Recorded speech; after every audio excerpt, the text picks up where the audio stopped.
오늘도 살아계시어 우리 삶 가운데 역사하시는 하나님을 찬양합니다. 성령 하나님, 이 시간에 우리에게 말씀하여 주셔서 우리의 어두운 눈이 밝혀지는 복된 시간 될 수 있도록 은혜를 부어 주시옵소서. 감사드리며 예수님의 이름으로 기도합니다. 아멘. 현대인들이 참 바쁘게 삽니다. 제가 최근에 30대 한 집사님과 이야기를 나눌 시간이 있었습니다. 형제님, 새벽 예배도 나오셔야죠. 그랬더니 이 형제가 그러더라고. 목사님, 제가 새벽 5시에 일어납니다. 그래서 새벽 예배도 안 나오는데 왜 이렇게 빨리 일어나세요? 웃으면서 친해서 제가 이제 농담을 했습니다. 그랬더니 목사님, 제가 그때 안 일어나면 회사를 못 갑니다. 그래서 출근 준비하고 새벽 5시에 아침 먹고 이제 출발합니다.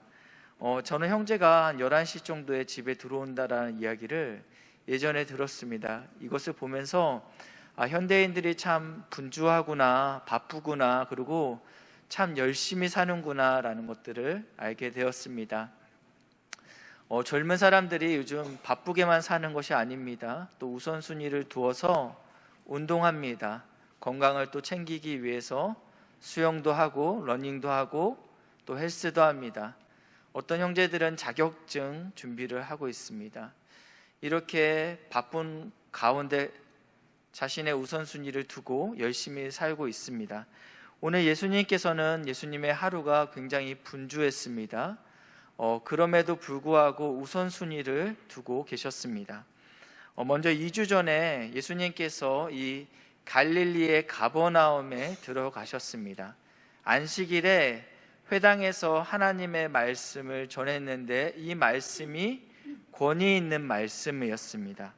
그래서 이 말씀을 듣고 회당에 많은 사람들이 놀랐고 또 귀신 들린 사람이 회복되었습니다. 이제 예수님은 한숨을 돌리기 위해서 또 식사도 하시기 위해서 베드로의 집에 방문하게 되었습니다. 마침 베드로의 장모가 중한 열병에 걸려 있었습니다. 예수님은 그 여인의 손을 붙잡고 일으키십니다. 이 여인은 깨끗하게 회복되었습니다. 이것이 다 안식일 하루에 있었던 사건들입니다. 그리고 해가 질 무렵이 되었습니다. 오늘 본문 32절 말씀인데요. 저물어 해가 질 때라고 표현하고 있습니다. 이 유대인의 하루 개념은 우리와는 조금 다릅니다. 안식일 교회에서는 안식일을 지키라고 해서 토요일 날 예배를 드리죠. 그러나 엄밀히 따지면 유대인의 안식일은 금요일 해질 무렵부터 토요일 해질 무렵까지입니다. 이것을 온전히 하루라고 이야기합니다. 오늘 보니까 저물어 해질 때가 되었다라고 쓰여져 있습니다. 무슨 말씀이냐면 유대인이 이야기하는 안식일이 끝났다라고 표현하는 것입니다. 그러자 어떠한 일이 발생하냐면 모든 병자와 귀신 들린 자들이 예수에게 데려 나왔다라고 쓰여져 있습니다. 회당에서 예수님의 가르침도 놀라웠지만 귀신 들린 자가 회복되는 장면은 너무나 놀라웠습니다. 이 소문이 온 마을에 퍼졌습니다. 그래서 예수님께 우리 집안에 있는 병자도 데려 나가고 싶었지만 이 안식일에는 1km 이상 이동을 금지해야 한다라는 이 장로들의 전통에 의해서 이들은 움직일 수 없었습니다. 시간만 보고 있다가 드디어 안식일이 끝나는 시간이 가까이 오자 온 동네가 아픈 사람을 이끌고 예수님께 나아오고 있다라는 것입니다. 이러한 장로들의 전통, 그리고 이 랍비들의 율법 해석이 아이러니하게 참 진리이신 예수님께 나아가는데 디딤돌이 안 되고 걸림돌이 되고 있습니다. 33절 말씀인데요. 온 동네가 이 베드로의 문 앞에 모였더라 라고 기록하고 있고요. 34절입니다. 시작.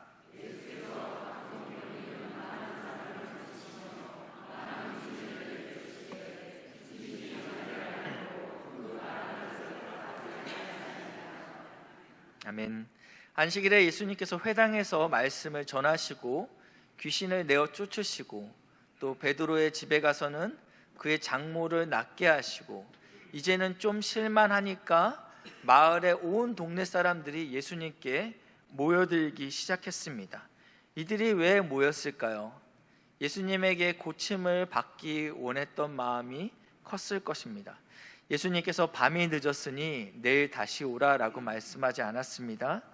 예수님은 자신에게 찾아온 자들을 그냥 돌려보내지 아니하셨습니다. 이들을 다 고치셨습니다. 정말로 고된 하루였습니다. 그리고 나서 오늘 본문이 시작됩니다. 35절인데요. 새벽 아직도 밝기 전에 예수께서 일어나 나가 한적한 곳으로 가사 거기서도 기도하시더니, 어제 예수님의 사역이 어떠했습니까? 아침부터 회당에서 가르치시고 귀신을 쫓아내시고 또 베드로의 집에 신방 가시고 또 밤 늦게까지 온 마을 사람들의 병 고침과 또 이들을 위한 기도 사역을 하셨는데, 지금 아직 해가 뜨기 전 이 새벽에 예수님께서 일어나셔서 또다시 기도하러 가고 있습니다. 성경에서는 기도에 대해서 이렇게 말씀하고 있습니다. 쉬지 말고 기도하라, 항상 기도하라 라고 말씀하고 있어요. 예수님은 기도를 늘상 하였습니다. 오늘 읽었던 35절 말씀은 미완료형입니다. 그러니까 아직 기도가 끝나지 않은 상태입니다. 무슨 말씀이냐면 이 일이 반복적으로 습관적으로 계속 진행되고 있다라는 의미입니다. 그러니까 예수님께서 특별하게 오늘 이 안식일이 끝난 이 시간 기도했던 것이 아닌 습관을 따라서 계속적으로 기도했기 때문에 예수님에게 있어서 기도는 특별한 사건이 아닙니다. 만약 박 목사가 새벽 예배에 나오는 것이 특별한 일입니까? 그렇지 않죠. 오히려 새벽 예배를 빠지면 저희 아내한테 바로 전화 옵니다. 목사님 무슨 일 있습니까? 어디 아프신 거 아니에요? 저에게는 빠지는 것이 특별한 일입니다. 예수님은 기도하는 일 자체가 항상 기도하셨기 때문에 유별난 일, 특별한 일이 아니었다라는 것입니다. 그런데 성경에서 예수님이 기도하셨다라는 본문은 아주 특별한 때 쓰여집니다. 왜냐하면 늘 기도했기 때문입니다. 특별이라는 단어는 항상 하고 있는 사람에게는 쓰여지지 않습니다. 그래서 우리는 다음 주에, 이번 주죠, 특별 새벽 예배를 드립니다. 일상이 새벽 예배를 안 드렸던 성도님들에게 이 주가 특별한 한 주가 되시길 주님의 이름으로 축복합니다. 예수님께서 기도하셨다라는, 언제 예수님이 늘상 기도하셨습니다. 그러나 굳이 여기 예수님이 기도하셨다라고 왜 이때 예수님이 기도했다라고 쓰여졌을지 저희가 누가복음을 보면 좀 더 구체적으로 이해할 수 있습니다. 누가복음 5장 15절 말씀인데요. 예수의 소문이 더욱 퍼짐에 수많은 무리가 말씀을 듣고 자기 병도 고침을 받고자 하여 모여오되, 16절입니다. 시작.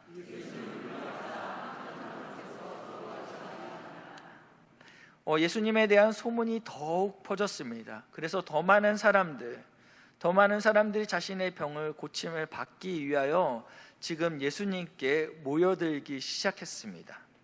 그때 예수님께서 한적한 곳에 가셨다라고 쓰여 있습니다. 예수님은 늘상 기도하셨지만 성경에서 이 자신에게 몰려오는 이 무리를 피하여 예수님께서 기도하러 가셨다라고 쓰여 있는 것입니다. 예수님의 일상이 늘 이랬습니다. 클라이막스 사건은 오병이어 사건입니다. 물고기 2마리와 보리떡 5개로 성인 남성 5,000명을 먹이셨습니다. 어린아이와 여성을 포함하면 2만 명 이상 된다라고 이야기합니다. 이 물고기 2마리와 보리떡 5개는 어린아이의 도시락이었습니다. 한 명이 먹기에도 충분하지 않은 양이었다라는 것입니다. 그러나 이것으로 인해서 2만 명 이상의 사람들이 배불리 먹게 되자 이들은 어떠한 마음이 들기 시작했냐면, 우리의 배고픔을 해결해 줄 수 있는 진정한 경제 대통령이 우리에게 왔구나라는 생각을 하였다라는 것입니다. 그래서 성경에서 보니까 이 오병이어 사건에다가 이렇게 쓰여놨어요. 우리의 왕으로 삼자라고 이야기합니다. 이 분위기가 좋습니다. 흐름이 좋다라는 것입니다. 이대로 가다가는 진짜 예수님께서 유대인의 왕이 될 판국입니다. 그때 예수님께서 어떻게 하십니까? 마태복음 14장 23절 말씀인데요, 같이 읽겠습니다. 시작.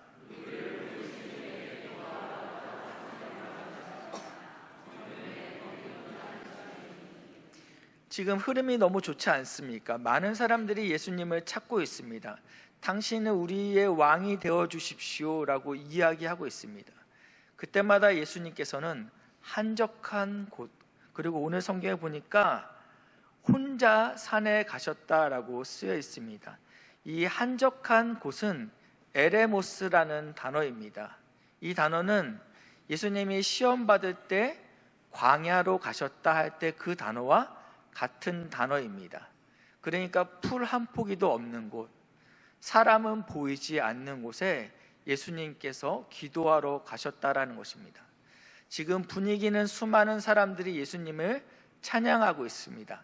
찾고 있습니다. 만나기를 소망하고 있습니다. 그럼에도 불구하고 사람들이 예수님께 모든 이목이 주목될 때, 그때 예수님께서 기도하러 가셨다라고 성경에서는 유독 기록하고 있다라는 것입니다. 왜 예수님은 사람들이 자신이 찾을 때 사람들이 없는 광야로, 한적한 곳으로 기도하러 가셨습니까? 이것이 영적으로 가장 위험한 순간이라는 것을 예수님은 아셨기 때문입니다. 신명기 8장 12절 말씀인데요, 내가 먹어서 배부르고 아름다운 집을 짓고 거주하게 되며, 13절입니다. 시작.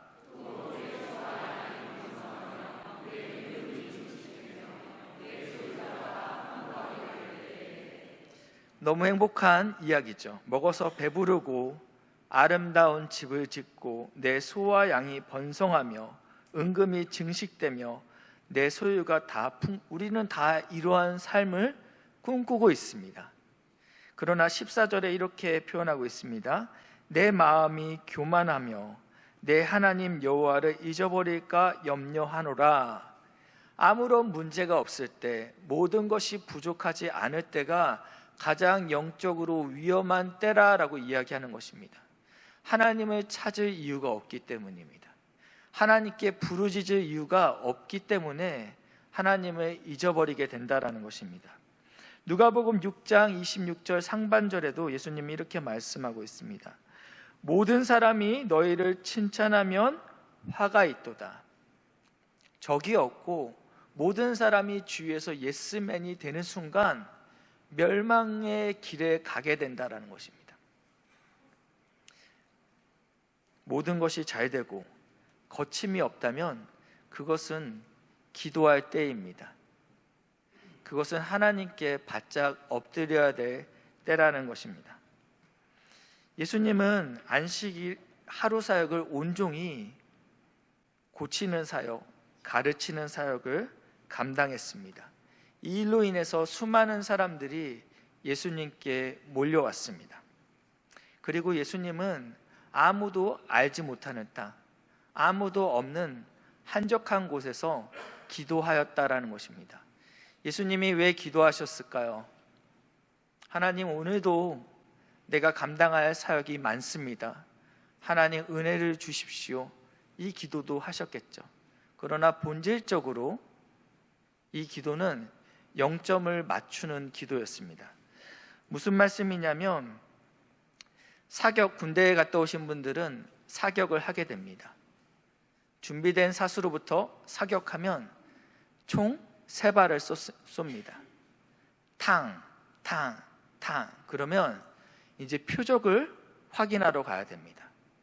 근데 준비가 되지 않는 사수는요, 숨을 거칠게 몰아섭니다. 숨을 쉴 때마다 총구가 흔들리면서 표적에 맞지 않습니다. 그래서 유능한 사수는요, 숨을 멈춥니다. 고요한 가운데 정확히 3발을 쏩니다. 그러면 잘 쏜 사수들은요, 이 총알들이 한 군데에 몰려 있습니다. 이걸 우리는 탄착군이라고 합니다. 못 쏘는 사람은 이게 몰려 있지 않습니다. 이쪽에 갔다가 저쪽에 갔다가 한 발은 없기도 합니다. 그런데 잘 쏘는 사람은 이게 몰려 있습니다. 문제는 이게 표적과 떨어져 있다는 것입니다. 그래서 그때 하는 것이 0점 조절입니다. 맞추는 것이죠. 마찬가지로 예수님께서 지금 이 하는 기도는요, 나의 뜻과 하나님의 뜻을 맞추는 기도를 하고 있다는 것입니다. 예수님은 권위 그 자체이셨죠. 그리고 예수님은 말씀대로 살아내셨습니다. 예수님을 따르기로 결단하는 우리들은, 제자들은 예수님을 따라 살아야 됩니다. 예수님이 기도하셨다면 우리도 마땅히 기도해야 됩니다. 언제 기도해야 됩니까? 고난이 찾아올 때, 그리고 모든 것이 사방이 나를 우겨쌈을 당할 때 우리는 기도해야 됩니다. 또 어떤 때 기도해야 됩니까? 아무런 어려움이 없을 때, 그리고 만사가 형통할 때 더 기도해야 됩니다. 중요한 시험 앞에 우리는 기도합니다. 그리고 면접 앞에 우리는 기도합니다. 그러나 하나님께서 우리가 기도한 대로 그 시험에 통과했을 때, 원하는 그 자리에 앉았을 때 우리는 더 기도해야 된다는 것입니다. 모든 사람이 예수님을 주목하였습니다. 그때 예수님은 광야로 나가서 하나님만 바라봤다라는 것입니다. 이 광야 에레모스는 물리적인 곳일 뿐만 아니라 하나님과 독대하는 시간을 의미합니다. 우리의 바쁜 일상 가운데 하나님과 홀로 있는 광야가 있길 주님의 이름으로 축복합니다. 그리고 간절히 소망하는 것은 잘 나갈 때, 문제 없을 때 하나님께 바짝 엎드리시는 지혜가 있으시길 축복합니다. 성도님들에게 한적한 곳, 어떠한 방해도 받지 않고 하나님과 독대할 수 있는 곳은 어디입니까? 마태복음 6장 6절에 보시면요, 너는 기도할 때 내 골방에 들어가 문을 닫고 라고 이야기합니다. 어떠한 방해가 있어서는 안 된다라는 것입니다. 기도할 때 가스불을 올려놨는지, 제가 집에 불을 켜놓고 왔는지, 이런 모든 것으로부터 차단하고 오직 하나님과 독대하는 시간을 가지라라고 이야기합니다. 영국의 시인은 이렇게 이야기합니다. 처음에는 우리가 습관을 만들지만 그 다음에는 습관이 우리를 만든다. 우리가 뭔가를 하려고 열심히 습관을 만드는 것 같지만 결국은 그 습관들이 현재 나를 만든다라는 이야기입니다. 저는 하나님께서 97년에 하나님의 나라를 위해서, 복음을 위해서 살아야겠다라는 결단을 하게 됩니다. 그래서 어떻게 하면 내가 주님의 영광을 위해서 나의 목숨을 드릴 수 있을까? 하나님, 나의 인생이 낭비 없이 풀타임으로 온전히 하나님 앞에 쓰임받고 싶습니다라는 그러한 기도를 했습니다. 그래서 그때 제가 든 생각이, 그러면 내가 목사를 해야 되겠다라는 생각을 했습니다. 그래서 어머니와 상의하지 않고, 청년부 목사님과 상의하지 않고 학교를 자퇴합니다. 그리고 9월 달부터 이제 종합반에 들어갔습니다. 서울역에 있는 종합반 학원에 들어갔어요.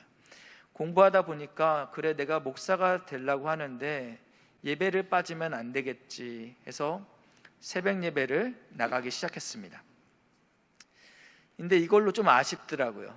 그래서 청년부 목사님에게 찾아가서, 목사님, 새벽 예배 끝나고 큐티 모임을 만들어 주십시오 해서 큐티 모임을 시작했습니다. 수요 예배를 드리고 금요 철야를 드리고, 그리고 토요일 날은 학교 앞 전도를 나가고, 주일 날은 예배를 6번 드렸더라고요. 주일 새벽, 그리고 강북 삼성병원 그 병원 선교를 감당했었고요. 유치부 교사, 주일 3부, 청년부 예배, 그리고 저녁 예배까지. 사람들이 야, 너 수능이 얼마 남지 않았는데 네가 재수생이 맞냐라는 이야기를 들었어요. 근데 내가 주님의 영광을 위해서 살기로 결단했는데 만약 여기서 내가 양보한다면 내가 과연 좋은 목사가 될 수 있을까라는 그러한 의로움이 제 안에 있었습니다. 수능은 생각보다 점수가 쉽게 나오지는 않더라고요. 그리고 나서 이제 총신대는 논술고사가 있습니다. 그때는 5문제가 나왔는데 제가 2문제는 기억이 나지 않습니다. 첫 번째 문제는 다니엘과 세 친구들은 왜 왕의 진미를 거절했는가 였습니다. 그날 아침 새벽 예배가 끝나고 청년부들과 함께 큐티했던 본문이었습니다. 어렵지 않죠? 아침에 청년들과 큐티했던 본문이 1번 문제로 나왔으니 이것은 너무 쉬웠습니다. 그리고 5번 문제가 IMF를 맞이해서 기독 학생은 어떻게 살아야 되는가 하는 게 5번 문제였습니다. 이 논술고사가 있기 전에 수요예배 설교 제목이 IMF를 맞아서 크리스찬은 어떻게 살아야 되는가였습니다. 이 시험 문제를 받는 순간 저는 하나님께서 엄청 응원하신다, 엄청 도와주신다라는 생각을 잊어버릴 수 없었습니다. 나머지 2문제도 풀고 마지막 3번 문제가 사실은 너무 어려운 문제였습니다. 성도님들은 쉽게 풀 수 있을 것 같은데 주 말씀 내 발의 등이요 내 길의 빛이니이다. 이 말씀이 성경 어디에 있는가? 이거는 명확하게 알아야 됩니다. 그래서 이 종칠 때까지 제가 답을 쓸 수 없었습니다. 내가 분명히 이 말씀은 아는데 도대체 이 말씀이 어디 있지? 근데 그게 환상인지 아니면 제 생각인지는 잘 모르겠지만 한 청년이 하프로 이 주말씀 내 발의 등이요 내 길의 빛이 나이다 이거 노래로 부르고 있더라고요. 그래서 하프를 트는 그러한 성경 인물은 누구일까? 다윗인데 다윗은 어떤 성경을 썼을까라고 이제 생각하다가 좋은 주일학교를 나와서 시편이겠다 해서 시편을 적어놨습니다. 여기서 또 좋은 주일학교가 등장하는데 시편 150편 중에서 가장 긴 장이 무엇입니까? 119장이죠. 그래, 이양 간 거 가장 긴 장에서 나왔을 거라고 믿고 119장을 썼습니다. 그리고 종이 쳤습니다. 내 앞과 내 뒤가 같은 교회 청년부에서 온 것 같아요. 앞에가 일어나면서 야 3번 문제 역대상이지 그러더라고요. 그때 뒤에 있더니 역대하야 그러면서 둘이 막 너무 행복하게 뛰쳐나가더라고요. 그래서 제가 그때 좌절이 크게 됐어요. 나는 틀렸구나. 3번 문제의 답은 역대상, 역대하 둘 중에 하나구나.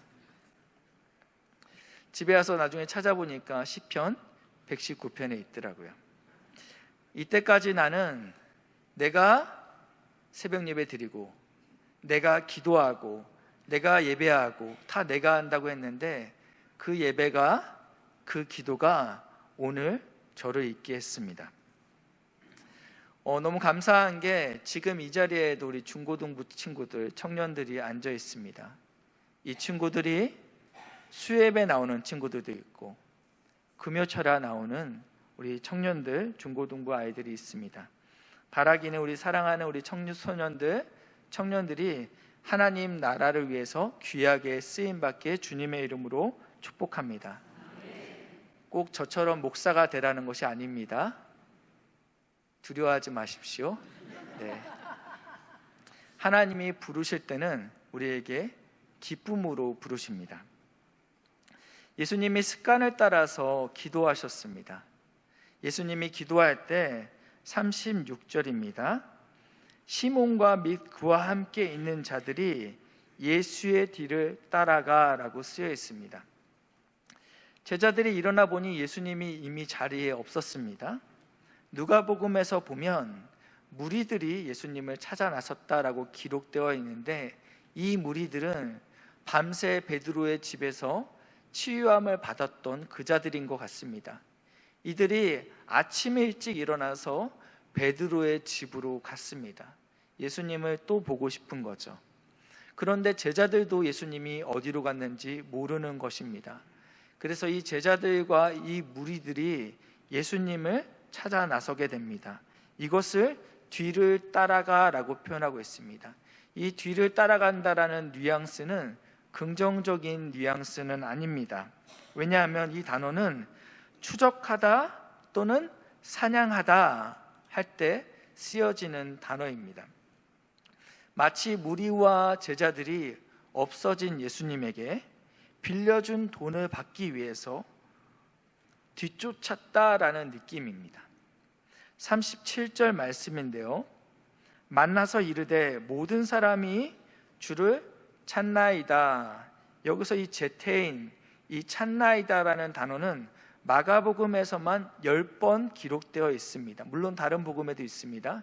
근데 이 마가복음에서만 유독 이 제테인이라는 단어는 부정적인 뉘앙스입니다. 주로 가룟 유다가 예수님이 팔 기회를 보고 있다, 이때 제테인이 쓰여집니다. 사람들이 당신의 아들이 귀신 들렸습니다, 아들 관수 똑바로 못합니까? 그때 예수의 어머니와 형제들이 예수를 찾아왔다 할 때 이 제테인이라는 단어가 쓰여집니다. 대제사장들이 예수를 죽일 어떠한 그런 범죄 기록을 찾았다 할 때도 이 단어가 쓰여집니다. 그러니까 굉장히 이 찾았다라는 단어가 긍정적이지는 않다라는 것입니다. 백성들이, 무리들이 지금 예수님을 찾고 있습니다. 왜 찾고 있죠? 이가 우리를 로마로부터 독립시켜줄 정치적인 메시아다라고 믿었기 때문입니다. 이 예수는 우리의 배고픔을 해결해 줄 수 있는 자다. 예수님만이 나의 질병을 치료할 수 있는 자다. 이러한 동기로 예수님을 찾고 있다라는 것입니다. 예수님의 제자들은 어떻습니까? 예수님께 이렇게 이야기하죠. 주님, 하나는 주의 우편에, 하나는 주의 좌편에 앉게 명하소서. 이들은 지금 몸은 예수님과 함께 있지만 그들의 마음과 그들의 시선은 예수님과 다른 곳을 바라보고 있습니다. 우리는 이것을 동상이몽이라고 합니다. 한 여성이 페이스북에다가 좋은 남성을 만나고 싶은데 이것이 잘 되지 않아서 글을 올렸습니다. SNS에 글을 올렸는데 소개팅에 나갔습니다. 그 사람 마음을 만나야 하는데 그 사람 명함을 만난다. 그 사람 걸어온 길을 만나야 하는데 그 사람 직업을 만나고 능력을 만난다. 그 사람 진심과 꿈을 만나야 하는데 그 사람이 무엇을 나에게 해줄 수 있을까 하면서 만난다. 그냥 사람을 만나야 하는데 단지 그 사람을 만나면 되는데 만남이 참 어렵다라는 거예요. 아는데 안 된다라는 것이죠. 마치 이것이 우리의 모습 아닙니까? 하나님의 얼굴을 구해야 되는데 우리는 오늘도 하나님의 손을 바라보고 있습니다. 예수님과의 동행, 성령의 임재를 구해야 되는데 오늘은 우리의 문제 해결에 하나님 이 문제 하나님 해결해 주세요, 여기에만 급급하고 있다라는 것입니다. 요한복음 6장 26절은 이렇게 말씀하고 있습니다. 우리 같이 읽겠습니다. 시작.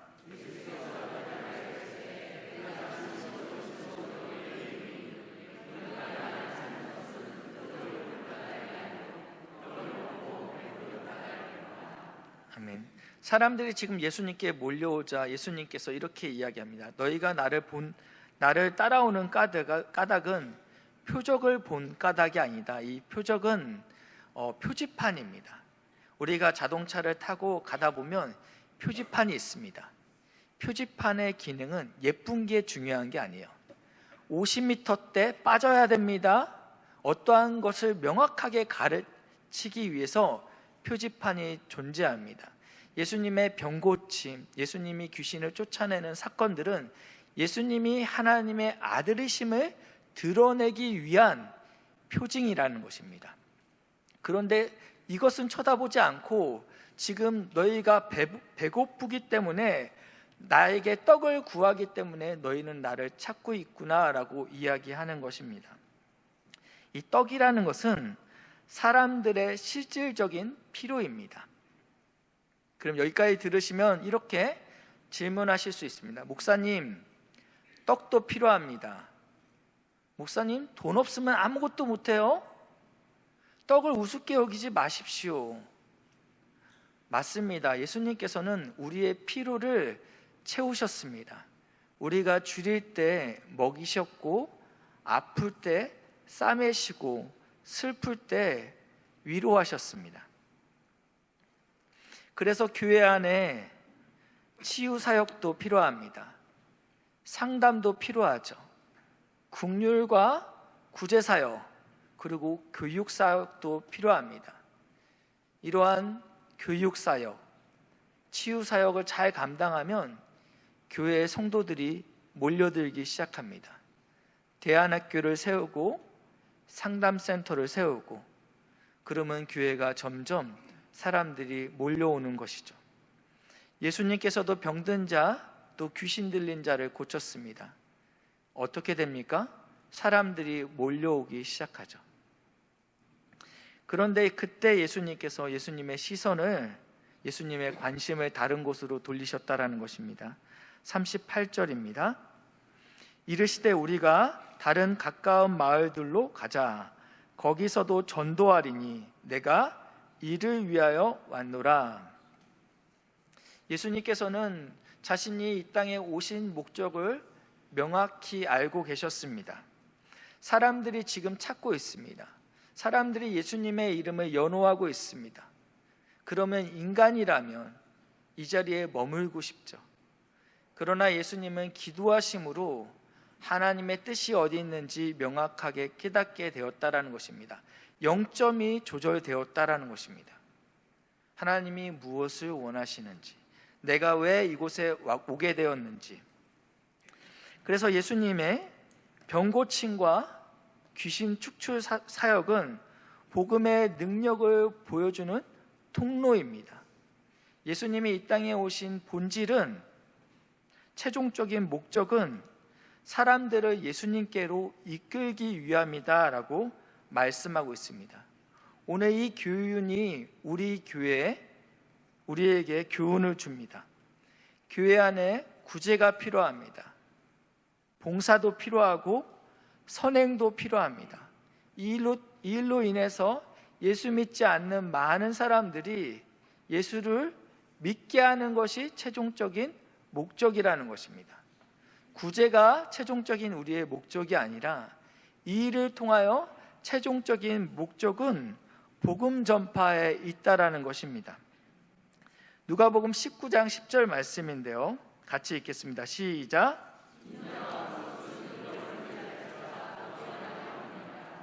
아멘. 바라기는 우리 신성교회가 사람들의 기대에 휘둘리지 않고 오직 하나님께서 우리에게 주신 본질에 집중하는 교회가 되길 주님의 이름으로 축복합니다. 예수님의 시선이 머무는 곳에 우리의 시선도 함께 머물기를 소망합니다. 예수님께서 내가 이를 위하여 왔노라 라고 말씀하셨습니다. 그래서 다른 마을에 복음을 전하셨습니다. 예수님께서 끝까지 예수님의 사명을 잃지 않고, 그리고 이것을 붙잡기 위해서 예수님도 기도하셨습니다. 겟세마네에서요. 하나님, 이 잔을 저에게 피하게 하여 주시옵소서. 그러나 아버지의 뜻이라면 제가 이 잔을 마시겠습니다.